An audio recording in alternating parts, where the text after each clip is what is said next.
ಓಹ್, ಒಂದೇ ಒಂದು ವಿಡಿಯೋ ನನ್ನ ಇಡೀ ಲೈಫ್ನೇ ಚೇಂಜ್ ಮಾಡ್ಬಿಡ್ತು. ನನ್ನ ಮೇಲೆ FIR ಆಗೋದೇನೋ, ಪೊಲೀಸ್ ಅವರು ನನ್ನ ಪೊಲೀಸ್ ಸ್ಟೇಷನ್ ಎಳ್ಕೊಂಡು ಹೋಗ್ಲಿಕ್ಕೆ ಮನೆಗೆ ಬರೋದೇನೋ, ಅದಾದ್ಮೇಲೆ ನಾನು ನನ್ನ ಮನೆಯವರು ಕೋರ್ಟು ಕಚೇರಿ ಅಂತ ಅಲ್ದಾಡೋದು. ಯಾವಾಗ ಇದೆಲ್ಲ ಮುಗಿಯುತ್ತಪ್ಪ, ಇದು ಮುಗ್ದಿದ ತಕ್ಷಣ ಯೂಟ್ಯೂಬ್ ಎಲ್ಲ ಬಿಟ್ಬಿಟ್ಟು ಒಂದಷ್ಟು ದಿನ ನೆಮ್ಮದಿಯಿಂದ ಎಲ್ಲಾದ್ರೂ ಹೋಗ್ಬಿಟ್ಟು ಪ್ರಶಾಂತವಾಗಿರೋಣ ಅನ್ಕೊಂಡಿದ್ದೆ. ಆದ್ರೆ ನನ್ನ ಮನ್ಸಲ್ಲಿ ಕೆಲವೊಂದು ಪ್ರಶ್ನೆಗಳಿದಾವೆ. ಸೌಜನ್ಯಳಿಗೆ ನ್ಯಾಯ ಕೇಳ್ತಾ ಜಸ್ಟ್ ನಾನೊಂದು ವಿಡಿಯೋ ಮಾಡಿದ್ದಕ್ಕೆ ನನ್ನ ಮೇಲೆ ಇಷ್ಟೊಂದೆಲ್ಲ ಆಗಿದೆ ಅಂತಂದ್ರೆ, ಜಸ್ಟ್ ಇಮ್ಯಾಜಿನ್ ಸೌಜನ್ಯ ಕೇಸಲ್ಲಿ ಯಾರೆಲ್ಲ ಸಾಕ್ಷಿ ಆಗ್ಬೋದಿತ್ತೋ ಅವ್ರ ಜೊತೆ ಏನೇನಾಗಿರಲ್ಲ. ನಾನ್ ಎಷ್ಟು ಅನ್ಕೊಳ್ತಿದ್ದೀನಿ, ಸಾಕಿನ್ನ 1-2 ತಿಂಗಳು ಏನು ವಿಡಿಯೋ ಮಾಡೋದ್ ಬೇಡ, ಸೈಲೆಂಟ್ ಆಗಿ ಇದ್ಬಿಡುವ ಅಂತ. ಆದ್ರೆ ನನ್ನ ಕೈಲಿಂದ ಆಗ್ತಿಲ್ಲ. ಯಾವುದೋ ಒಂದು ಸರ್ವಶಕ್ತಿ ನನ್ನ ಮನ್ಸೊಳಗಡೆ ಈ ಪ್ರಶ್ನೆನ ಹಾಕಿ ಇದ್ರ ಬಗ್ಗೆ ಮಾತಾಡುವಂತಿದೆ. ಮೊದ್ಲೇ ಹೇಳ್ಬಿಡ್ತೀನಿ, ಈ ವಿಡಿಯೋ ಯಾವುದೇ ಜಾತಿ, ಧರ್ಮ, ದೇವಸ್ಥಾನಕ್ಕೆ ಸಂಬಂಧಪಟ್ಟಿಲ್ಲ. ಈ ವಿಡಿಯೋದಲ್ಲಿ ನಾನು ಕೇವಲ ಸೌಜನ್ಯ ಕೇಸ್ ಬಗ್ಗೆ ಮಾತಾಡ್ತಿದ್ದೇನೆ. ಸೌಜನ್ಯ ಕೇಸಲ್ಲಿ ಯಾವುದೆಲ್ಲ ಯಾರೆಲ್ಲ ಸಾಕ್ಷಿ ಆಗ್ಬೋದಿತ್ತೋ ಅದೆಲ್ಲ ಹೇಗ್ ನಾಶ ಆಯ್ತು ಅನ್ನೋದನ್ನ ತಿಳಿಸ್ಕೊಡ್ತೇನೆ.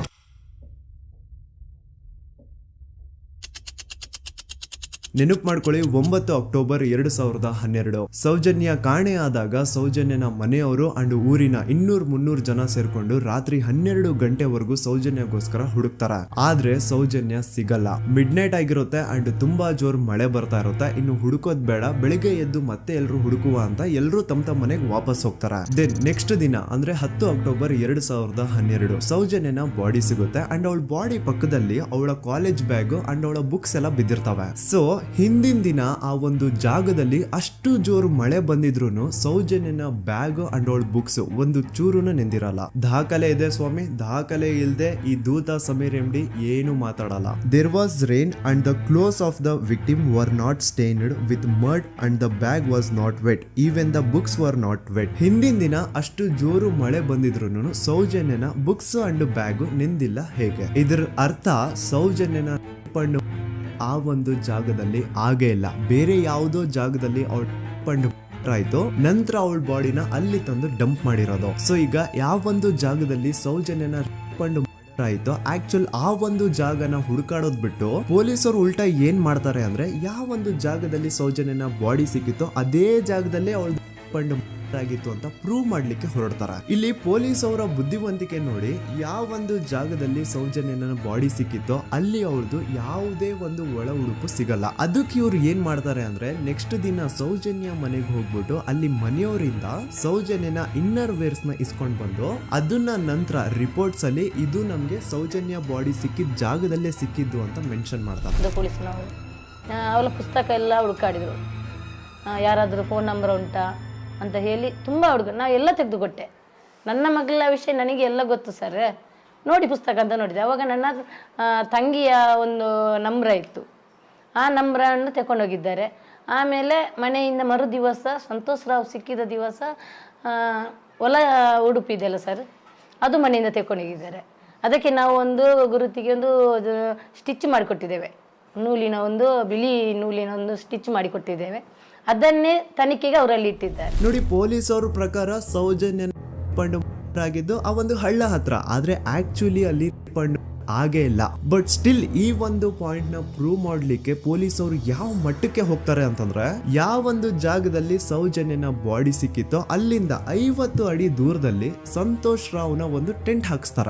ಸೌಜನ್ಯನ ಆಗ್ಬೇಕಾದ್ರೆ ಎಲ್ಲೋ ಬಾಹುಬಲಿ ಬೆಟ್ಟದಲ್ಲಿದ್ದಂತಹ ಸಂತೋಷ್ ರಾವ್ ಇಲ್ಲ ಅದೇ ಜಾಗದಲ್ಲಿ ಇದ್ದ ಅಂತ ಪ್ರೂವ್ ಮಾಡ್ಲಿಕ್ಕೆ ಸಂತೋಷ್ ರಾವ್ನ ಒಂದು ಟೆಂಟ್ ಹಾಕ್ತಾರೆ. ಒಂದಿಷ್ಟು ಪ್ಲಾಸ್ಟಿಕ್ ಚೀಲಗಳನ್ನ ಹಾಸ್ಬಿಟ್ಟು ಅದ್ರ ಮೇಲೆ ಸಂತೋಷ್ ರಾವ್ನ ಕೆಲವೊಂದು ಥಿಂಗ್ಸ್ ಇಟ್ಬಿಟ್ಟು ಇವ್ನು ಇಲ್ಲೇ ಇದ್ದ ಅಂತ ಪ್ರೂವ್ ಮಾಡಿಸ್ತಾರ. ಈಗ ಸ್ವಲ್ಪ ತಲೆ ಯೂಸ್ ಮಾಡಿ, ಸೌಜನ್ಯ ಕಾಣೆಯಾಗಿದ್ದ ದಿನ ಸೌಜನ್ಯನ ಮನೆಯವರು ಅಂಡ್ ಊರಿನ ಜನ ಸುಮಾರು 200-300 ಜನ ಸೇರ್ಕೊಂಡ್ಬಿಟ್ಟು ಸೌಜನ್ಯಗೋಸ್ಕರ ಹುಡುಕ್ತಾರ. ಅವ್ರು ಅದೇ ಜಾಗದಲ್ಲಿ ಹುಡುಕ್ತಾರ ಗುರು, ಎಲ್ಲೂ ಜಾಸ್ತಿ ದೂರ ಹೋಗಲ್ಲ, ಅದೇ ಜಾಗದಲ್ಲಿ ಹುಡುಕ್ತಿರ್ತಾರ. ಕತ್ಲೆಯಲ್ಲಿ ಸೌಜನ್ಯನ ಬಾಡಿ ಕಾಣಿಸಿಲ್ಲ ಅನ್ಕೊಳ್ಳಿ, ಏನೋ ಸ್ವಲ್ಪ ಪೊದೆಗಳ ಹಿಂದೆ ಅಥವಾ ಬೇಲಿಗಳು ಅಡ್ಡ ಬಂದಿರಬಹುದು, ಹಾಗಾಗಿ ಅವಳ ಬಾಡಿ ಕಾಣಿಸಿಲ್ಲ ಅನ್ಕೊಳ್ಳಿ. ಆದ್ರೆ ಅಲ್ಲಿಂದನೇ 50 ಅಡಿ ದೂರದಲ್ಲಿರುವಂತಹ ಸಂತೋಷ್ ರಾವ್ನ ಟೆಂಟ್ ಆ 200-300 ಜನರಲ್ಲಿ ಒಬ್ರಿಗೂ ಕಾಣಿಸಿಲ್ವಾ? ಅಷ್ಟೇ ಅಲ್ಲ, ನೆಕ್ಸ್ಟ್ ದಿನ ಅಂದ್ರೆ 10 ಅಕ್ಟೋಬರ್ 2012 ಸೌಜನ್ಯನ ಮೃತದೇಹ ಸಿಕ್ಕಿದೆ ಅನ್ನೋ ಒಂದು ನ್ಯೂಸ್ ಲೋಕ್ ಲೈಟ್ಸ್ ಗೆಲ್ಲ ಗೊತ್ತಾದಾಗ ಅಲ್ಲಿ ಒಂದು ಅಂದಾಜು ಪ್ರಕಾರ 3000 ಜನ ಸೇರ್ತಾರಂತ. ಆಗ್ಲೂ ಸಹ ಆ 3,000 ಜನರಲ್ಲಿ ಒಬ್ರಿಗೂ ಸಹ ಆ ಸಂತೋಷ್ ರಾವ್ನ ಟೆಂಟ್ ಕಾಣಿಸೇ ಇಲ್ಲ. ಜಾಸ್ತಿ ದೂರ ಇಲ್ಲ ಗುರು, ಎಲ್ಲಿ ಬಾಡಿ ಸಿಕ್ಕಿರುತ್ತೋ ಅಲ್ಲಿಂದ 50 ಅಡಿ ದೂರ ಅಷ್ಟೇ. ಆದ್ರೂ ಆ ಟೆಂಟ್ ಯಾರಿಗೂ ಕಾಣಿಸೇ ಇಲ್ಲ. ಹೇಗೆ? ಯಾಕಂತಂದ್ರೆ ಆ ಟೆಂಟ್ ಅಲ್ಲಿ ಇರ್ಲೇ ಇಲ್ಲ. ಇದ್ರೆ ತಾನೇ ಕಾಣಿಸೋದಕ್ಕೆ.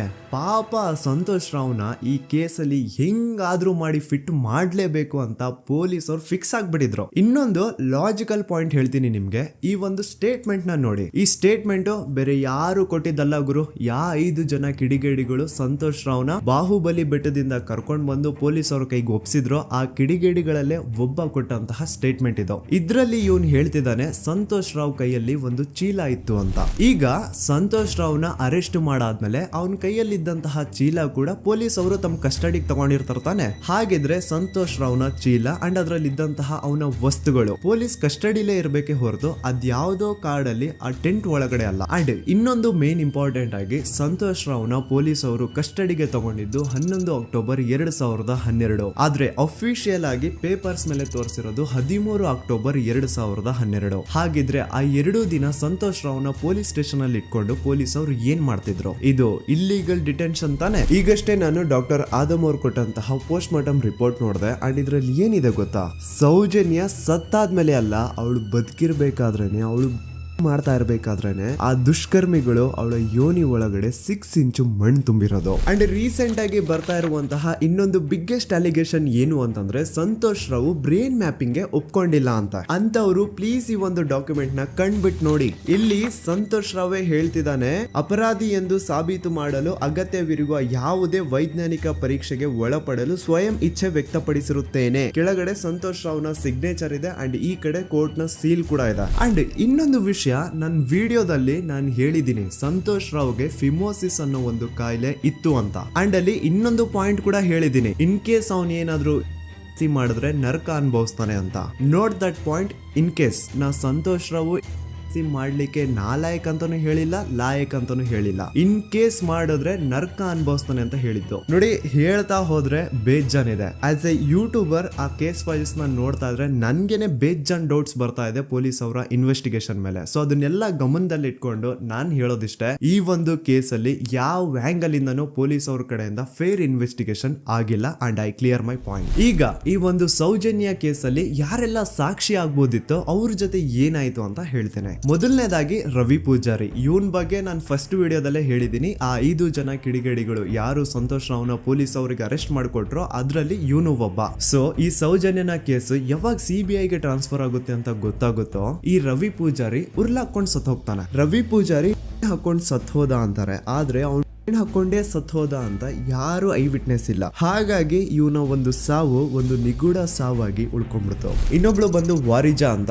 ಸೌಜನ್ಯನ ಮಾಡಿ ಆ ಕಿಡಿಗೇಡಿಗಳು ಅವಳನ್ನ ಒಂದು ಫಾರ್ಮ್ ಹೌಸ್ ಗೆ ಕರ್ಕೊಂಡು ಹೋಗಿರ್ತಾರೆ. ಅಂಡ್ ಆ ಫಾರ್ಮ್ ಹೌಸ್ ಅಲ್ಲಿ ವಾರಿಜಾ ಅನ್ನೋಳು ಕೆಲಸ ಮಾಡ್ತಾ ಇರ್ತಾಳೆ. ಸೊ ಈ ವಾರಿಜಾ ಸೌಜನ್ಯ ಆ ಕಿಡಿಗೇಡಿಗಳ ಜೊತೆ ಇರೋದನ್ನ ನೋಡಿರ್ತಾಳೆ, ಆದ್ರೆ ಅವಳಿಗೆ ಗೊತ್ತಿಲ್ಲ ಅವ್ರು ಅವಳನ್ನ ಕೊಂಡು ಬಂದಿದ್ದಾರೆ ಅಂತ. ನಂತರ 1-2 ದಿನ ಆದ್ಮೇಲೆ ಯಾವಾಗ ಸೌಜನ್ಯ ಬಗ್ಗೆ ನ್ಯೂಸ್ ಅಲ್ಲೆಲ್ಲ ಬರ್ತಾ ಇತ್ತು ಅದನ್ನ ನೋಡಿ ಆಗ ಇವಳಿಗೆ ರಿಯಲೈಸ್ ಆಗುತ್ತೆ, ಓ ಇವಳೇ ಅಲ್ವಾ ಆ ಹುಡುಗಿ ಅವತ್ ನಮ್ ದಣಿ ಕರ್ಕೊಂಡ್ ಬಂದಿದ್ದು ಅಂತ. ಈಗ ವಾರಿಜಾ ತನಗ್ ಗೊತ್ತೋ ಗೊತ್ತಿಲ್ದೇನೋ ಸೌಜನ್ಯ ಕೇಸಲ್ಲಿ ಒಂದು ಮೇಜರ್ ಸಾಕ್ಷಿ ಆಗ್ಬಿಡಿದ್ಲು. ಸೊ ಯಾವಾಗ ಈ ಕೇಸ್ ನ CID ಟೀಮ್ ಅವರು ಇನ್ವೆಸ್ಟಿಗೇಷನ್ ಮಾಡೋದಕ್ಕೆ ಸ್ಟಾರ್ಟ್ ಮಾಡ್ತಾರೋ ಆಗ ವಾರಿಜಾನ ಮೃತದೇಹ ಅದೇ ಒಂದು ಫಾರ್ಮ್ ಹೌಸ್ ನ ಬಾವಿಯಲ್ಲಿ ಸಿಗುತ್ತೆ.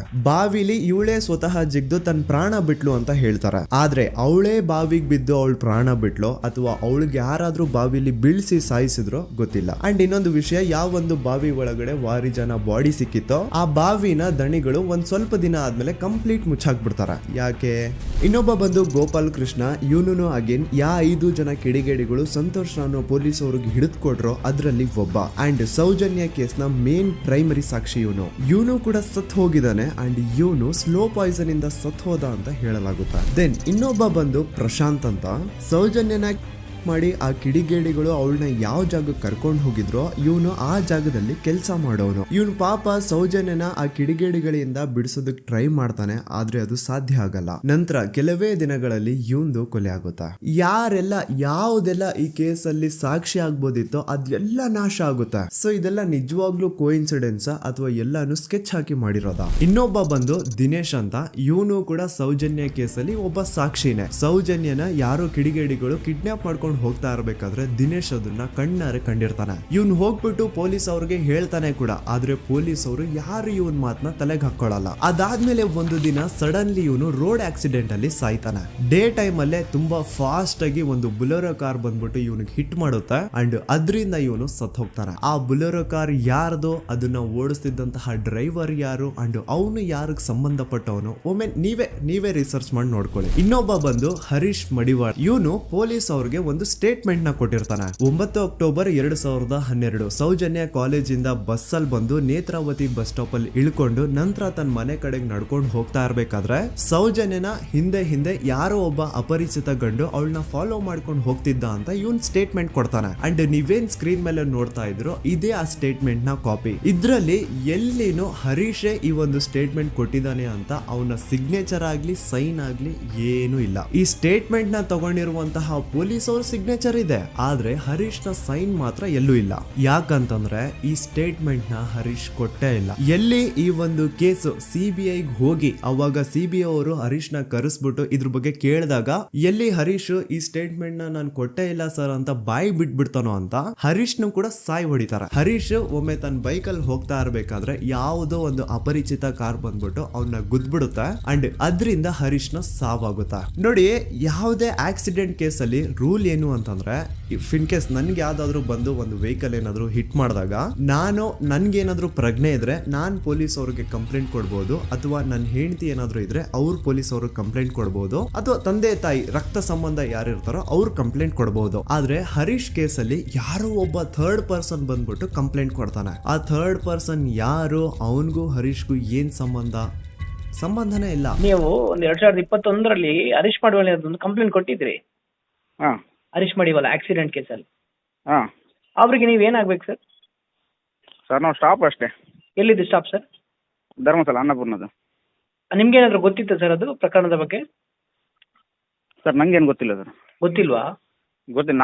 ನಾನು ಹಿಂದಿಂದ ಹೋಗ್ತಿದ್ದೆ ಡ್ಯೂಟಿಗೆ, ಅವ್ರು ಮುಂದಿಂದ ಹೋಗ್ತಿದ್ರು. ನೀವು ನಾನು ಸ್ಪಾಟಲ್ಲಿ ಇದ್ರಾ? ಸ್ಪಾಟಲ್ಲಿ ಇಲ್ಲ. ಯಾಕಂದ್ರೆ ನಂಗೆ ಗೊತ್ತಾದ ಛತ್ರಕ್ಕೆ ಹೋದ್ಮೇಲೆ ಮತ್ತೆ ಕಂಪ್ಲೇಂಟ್ ಕೊಟ್ರಿ ನೀವು? ಸರ್ ನಾನು ಕೊಟ್ಟದಂದ್ರೆ ನನ್ನ ಮ್ಯಾನೇಜರ್ ಕಳಿಸಿದ್ದೆ ಅಷ್ಟೇ. ಇಲ್ಲಿಂದ? ಧರ್ಮಸ್ಥಳದಿಂದ. ಸೇಮ್ ಇದೇ ತರಾನೇ ಆನೆ ಮಾವುತನ ಕೇಸಲ್ಲೂ ಆಗಿದ್ದು. ಮನೆಯವ್ರು ಹೋಗಿ ಕಂಪ್ಲೇಂಟ್ ಕೊಟ್ರೆ ಪೊಲೀಸ್ ಅವರು ಕಂಪ್ಲೇಂಟ್ ತಗೊಳಲ್ಲ, ಆದ್ರೆ ಅದೇ ಯಾರೋ ಒಬ್ಬ ಥರ್ಡ್ ಪರ್ಸನ್ ಬಂದು ಕಂಪ್ಲೇಂಟ್ ಕೊಟ್ರೆ ಪೊಲೀಸ್ ಅವರು ಕಂಪ್ಲೇಂಟ್ ಬರೀತಾರೆ. ಆನೆ ಮಾವುತನ ಹೆಂಡತಿ ಲೋಕಲ್ ಪೊಲೀಸ್ ಸ್ಟೇಷನ್ಗೆ ಕಂಪ್ಲೇಂಟ್ ಕೊಡಕ್ ಹೋದ್ರೆ ಅವ್ರು ಕಂಪ್ಲೇಂಟ್ ತಗೊಳ್ತಿಲ್ಲ ಸರ್ ಅಂತ ಹೇಳ್ಬಿಟ್ಟು SP ಆಫೀಸ್ಗೆ ಲೆಟರ್ ಬರ್ದಿರೋದು ಸಹ ಇದೆ. But still no action was taken. So SP ಆಫೀಸ್ಗೆ ಲೆಟರ್ ಕೊಟ್ಟಾದ್ಮೇಲೆ ಏನು ತನಿಖೆ ಆಗದೆ ಇದ್ದಾಗ ಆಗ ಆನೆ ಮಾವುತನ ಮಕ್ಕಳು ಹೋಗ್ಬಿಟ್ಟು IGPಗೆ ಒಂದು ಲೆಟರ್ ಬರ್ದು ಕೊಡ್ತಾರೆ. ಆದ್ರೂ ಸಹ ಇನ್ನೂವರೆಗೂ ಸರಿಯಾದ ತನಿಖೆ ಆಗೇ ಇಲ್ಲ ಅಂಡ್ ರಿಯಲ್ ಆರೋಪಿಗಳು ಯಾರು ಅಂತ ಗೊತ್ತಾಗೇ ಇಲ್ಲ. ನಿಜ ಹೇಳ್ತಾ ಇದ್ದೀನಿ, ಆ ಒಂದು ಪ್ಲೇಸ್ ಅಲ್ಲಿ ಸೀರೀಸ್ ಆಫ್ ಕೇಸಸ್ ಆಗಿದಾವೆ ಅಂಡ್ ಯಾವ್ದ್ರಲ್ಲೂ ಪೊಲೀಸ್ ಅವ್ರ ಕಡೆಯಿಂದ ಫೇರ್ ಇನ್ವೆಸ್ಟಿಗೇಷನ್ ಆಗೇ ಇಲ್ಲ. ಇದ್ರ ಬಗ್ಗೆ ಮಾತಾಡ್ರೋ, ಪೊಲೀಸ್ ಇನ್ವೆಸ್ಟಿಗೇಷನ್ ಮೇಲೆ ಕ್ವಶನ್ ರೈಸ್ ಮಾಡ್ರೋ, ಆ ಹುಡುಗಿಗೆ ನ್ಯಾಯ ಸಿಗ್ಲಿ ಸಪೋರ್ಟ್ ಮಾಡ್ರೋ ಅಂದ್ರೆ ಇದ್ರ ಬಗ್ಗೆ ಯಾವನು ಮಾತಾಡಲ್ಲ. ಇದ್ರ ಬದಲಾಗಿ ನನ್ ಬಗ್ಗೆ ಮಾತಾಡೋದಕ್ಕೆ ಹೇಳಿ ತುಂಬಾ ಚೆನ್ನಾಗಿ ನನ್ ಬಗ್ಗೆ ನೆಗೆಟಿವಿಟಿ ಹುಟ್ಟಿಸ್ತಾರ.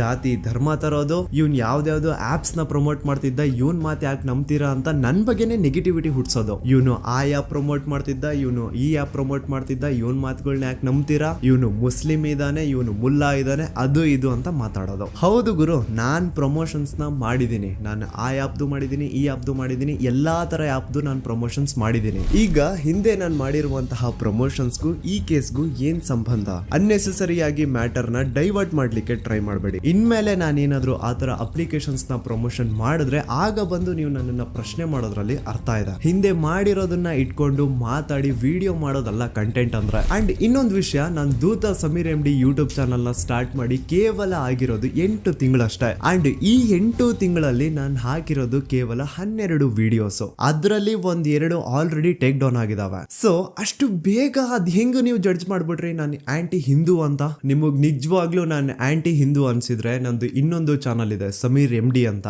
ಅಲ್ಲಿ ನಾನು ಅಪ್ಲೋಡ್ ಮಾಡಿರುವಂತಹ ಈ ಎಲ್ಲಾ ವಿಡಿಯೋಸ್ ನ ನೋಡಿ.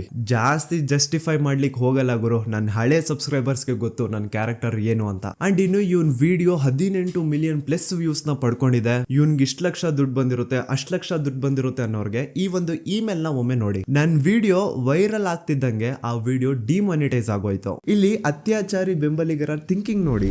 ಆ ವಿಡಿಯೋ ಇಂದ ನನ್ಗೆ ಎಷ್ಟು ರೆವೆನ್ಯೂ ಬಂತು ಅನ್ನೋದನ್ನ ಥಿಂಕ್ ಮಾಡ್ತಿದಾರೆ. ಆ ವಿಡಿಯೋ ಇಂದ ನಾನು ಎಷ್ಟು ಸಫರ್ ಆಗಿರ್ಬೋದು ಅನ್ನೋದನ್ನ ಥಿಂಕ್ ಮಾಡಿದ್ರ ನೋಡಿ. ನಾನೊಂದು ವಿಡಿಯೋ ಮಾಡಿದ್ದಕ್ಕೆ ಜನ ಜಾಗೃತರಾದ್ರು. ನನ್ಗೆ ನನ್ ಬಗ್ಗೆ ನಿಮ್ ಬಗ್ಗೆ ತುಂಬಾ ಹೆಮ್ಮೆ ಇದೆ. ನೀವೆಲ್ಲ ಜಾತಿ ಧರ್ಮ ಅನ್ನೋದು ಮುಖ್ಯ ಅಲ್ಲ, ನ್ಯಾಯ ಮುಖ್ಯ ಅಂತ ಬೆಂಬಲಿಸಿದ್ರೆ. ಸೌಜನ್ಯನ ತಾಯಿ ಅಂಡ್ ಕುಟುಂಬದವರು 13 ವರ್ಷದಿಂದ ಧೈರ್ಯವಾಗಿ ನ್ಯಾಯಕ್ಕಾಗಿ ಬೇಡ್ತಾವ್ರೆ. 13 ವರ್ಷದಿಂದ ಮಹೇಶ್ ಶೆಟ್ಟಿ ಸರ್ ಒಂದು ಹೆಣ್ಣು ಮಗುವಿನ ನ್ಯಾಯಕ್ಕೆ ಎಲ್ಲಾ ತರದ ಅವಮಾನ ಸಹಿಸಿಕೊಂಡು ಬೆಟ್ಟದಂತೆ ನಿಂತು ಎಲ್ಲೂ ಕಾಂಪ್ರಮೈಸ್ ಆಗದೆ ಹೋರಾಟ ಮಾಡ್ತಾವ್ರೆ. ಈಗ ಈ ನಿಮ್ಮ ದೂತ ಸಮೀರ್ ಇಂದ ಕರ್ನಾಟಕಾದ್ಯಂತ ಅನೇಕ ಕನ್ನಡ ಪರ ಸಂಘಟನೆಗಳು, ಎಲ್ಲಾ ವಿಚಾರ, ಎಲ್ಲಾ ಪಂಥದ ಪ್ರಗತಿಪರ ವೇದಿಕೆಗಳು ಸೌಜನ್ಯ ನ್ಯಾಯಕ್ಕಾಗಿ ಒಂದಾಗಿವೆ. ಅಂಡ್ ಈ ಹೋರಾಟ ಕೇವಲ ಸೌಜನ್ಯಳಿಗೆ ಮಾತ್ರ ಸೀಮಿತ ಆಗಿಲ್ಲ.